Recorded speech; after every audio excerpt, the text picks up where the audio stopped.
let's move on to the galaxy far, far away, because we have some Obi-Wonderful news if you've been starved for details about the delayed Obi-Wan Kenobi Disney Plus series. In an interview with ET Online, Ewan McGregor revealed that the series is going to be shooting ideally next spring, and it's going to be a single standalone season. So that means it's going to be a limited series rather than this ongoing thing, all of The Mandalorian. So I'm curious, what are your thoughts about this news, and what do you hope to see from the season? Vanessa, let's start with you.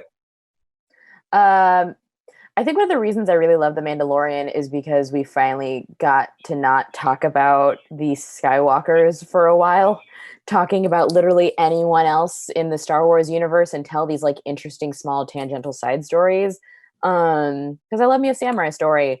And I am actually kind of psyched that it's a limited series, because then there's like a definitive beginning and end, and maybe we can like, again, tell a story that isn't the Skywalker legacy and like figure out how this man came to be.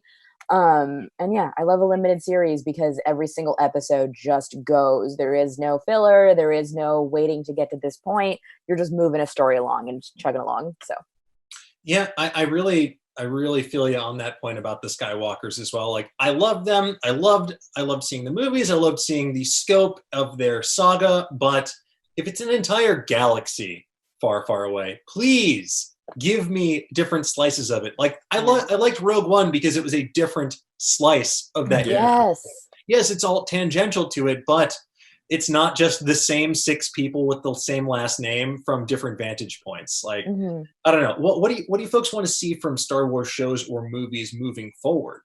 Dorian.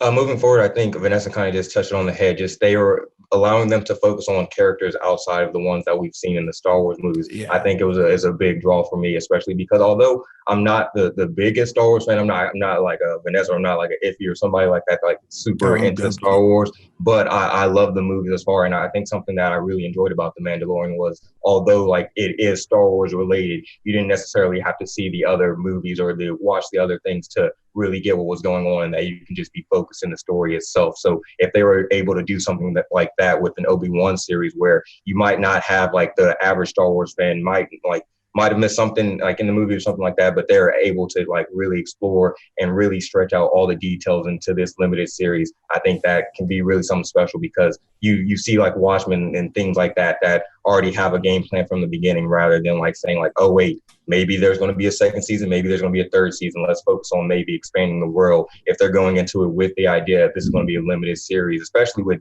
Deborah Chow as the showrunner, I'm excited for that. If she can tell a contained story without having to focus on building anything outside or trying to expand it to a second season, then I think we're in for something special.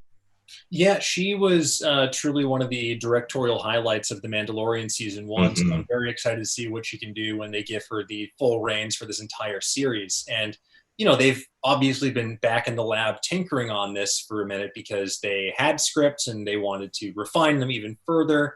So the idea that it's going to be this very like self-contained story that they're trying to tell, I'm very curious about it. I'm curious when it's going to take place. I'm curious what's going to happen. And also it's just like, yeah, that's a character I am excited to see more of, especially with Ewan McGregor, because come on, Ewan McGregor is the man. He was truly one of the best parts of the entire prequel trilogy. Yeah. But, I'm curious, Ify, what do you think about this news, and what do you hope to see from Star Wars shows or movies moving forward? Well, yeah, with this news, I think one of the things that worked and why The Mandalorian was such a success is the same reasons that the MCU kind of started off strong, was they took a piece of the world and put it in a different genre. The Mandalorian, for all intents and purposes, was a Western.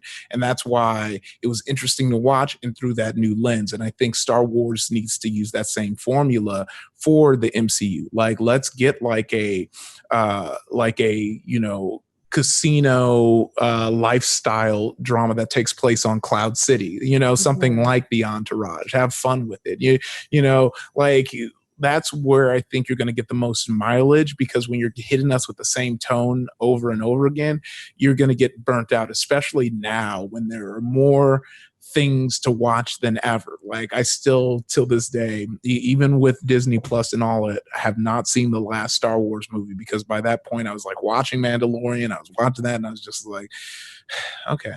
and it's not even like out of dislike or anything. It just kept getting like out of the new exciting things to watch. It just kept getting pushed down because I was like, well, I've had enough of this. Let me try some new stuff. Mm-hmm. And I think that's how you're going to keep people interested, is like, what's a new take on this story that we've seen told a million times? And I think after that, we need to just move on. Like let's go beyond, this galaxy far, far away. Let's go like what happened? What is the aftermath of the events in the story? And let's start a new story there.